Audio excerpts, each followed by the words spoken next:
Dear friends, in the first video, that is Concurrent Audit Part 1, we have discussed about what is Concurrent Audit, main object of Concurrent Audit, main banking products and services, working papers and documents, Concurrent Audit program, checklist for opening savings and current account, general points for checking deposits and loans.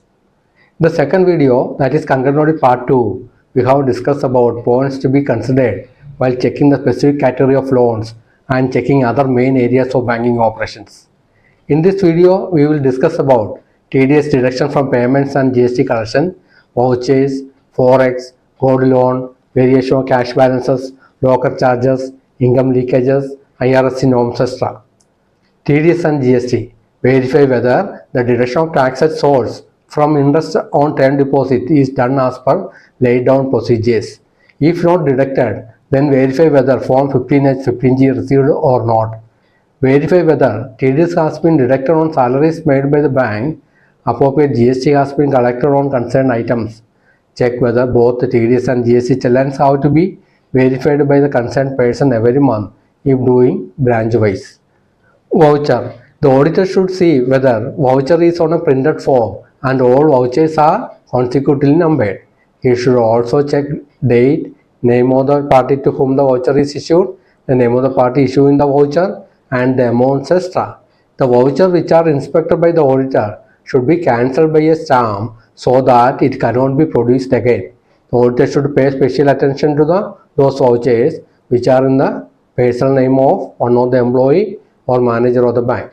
In case of voucher which require detailed checking, the auditor should put special mark on them. He should check such vouchers carefully. Check whether senior officer responsible is passing every voucher correctly and the rubber stamps are affixed. The auditor should also see that the figures and weights of the amount in the vouchers are the same.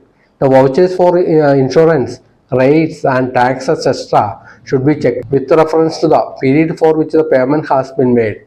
In case of payment in advance, the auditor should see whether correct adjustments have been made. Check whether the borrower is mentioning PAN numbers on deposit which are above 50,000. Check whether the borrower has signed properly in the voucher at appropriate places and that signature has been crossed by the appropriate banker or not. Also check whether daily vouchers have been updated in CBS or not. Forex. In Forex, we will look through the exchange rate changes and their correct valuation in books. Check whether any availability of foreign exchange with the bank and also check calculation of profit and loss in foreign exchange. Gold loans. Gold loans are given to person who secured gold with the bank. Check whether processing charges are collected as per percentage as decided by the concerned bank and ensure that the gold appraiser has checked the gold. Check whether the rate per gram has been given correctly or not by the bank. Weighing of gold have been checked on random basis to confirm whether the bank have been weighed correctly or not. Appropriate stamp duty has been paid or not. Check whether all borrower details have been correctly filled in the appropriate gold loan document and whether borrower has signed in appropriate places or not and whether borrower has given required proof like Aadhaar and PAN extra. Cash balances. Every morning we have to check the cash balance of the cash book of bank in which all details regarding cash balance are written on daily basis which is authorized by manager and cashier. Once in month, we have to do physical verification of cash in hand with the bank and ATM if any, surprisingly, and if any discrepancy found shall be reported in the report. Lockers. See that locker register is maintained properly or not and locker rent is collecting as per instructions of the bank. The locker rent is not paid by the borrower, then ask the bank whether they are directly taken from savings account or if deposits have been made by borrower on locker, then they are collecting FD interest as locker rent or not.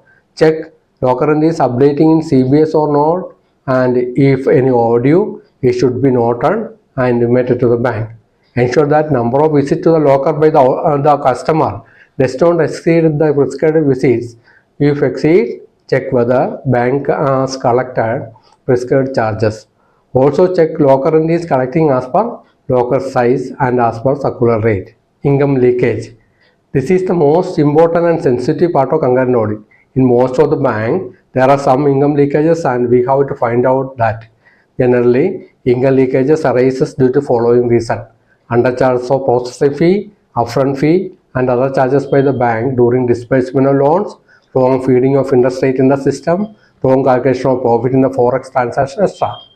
In order to overcome these types of revenue loss, we have to generate various MIS reports from the system and go through the calculation and genuineness of the different charges and analyze them. The bank undercharges the fees, then it loses its income and the performance of the bank looks very weak, which leads to downfall in the market share. If a bank does overcharges of such things, then the performance of the bank is shown and the customer may be misguided due to this. IRAC norms, that is income recognition, asset classification and provisioning norms fixed by the RBI. Concurrent Audit should review the loan account monthly basis on IRAC norms fixed by RBI and report about the stressed assets and fresh NPA, symptoms of stressed loans. Following are the symptoms of stressed loans. Accounts remain mostly above limit, frequent check bouncing or dishonor, frequent TOD sanctioned and outstanding, turnover in the loan account much lower than purchase or sale of stock, discounted bills remains unrealized, frequent LC devolvement, non-submission of stock statement or financials on time, submitted stock statements are not proper and mismatch between auditor figures and stock audit reports, ad hoc limits delay in renewal of limits, undue delay in commencement of projects, funded or unfunded limits not commensurate with operation, bill discounting disproportionate to operations, specific economic condition affecting the borrower. Definition of NPA. In the case of term loan, interest or installment or principal remains overdue beyond 90 days. In the case of overdraft or cash credit, it remains out of order for 90 days. In the case of bill purchased or discount, remains overdue beyond 90 days. Agriculture loan, short duration crops. Installment of principal or interest thereon remains overdue for 2 crop season. Agriculture loan, long duration crops. Installment of principal or interest thereon remains overdue for 1 crop season.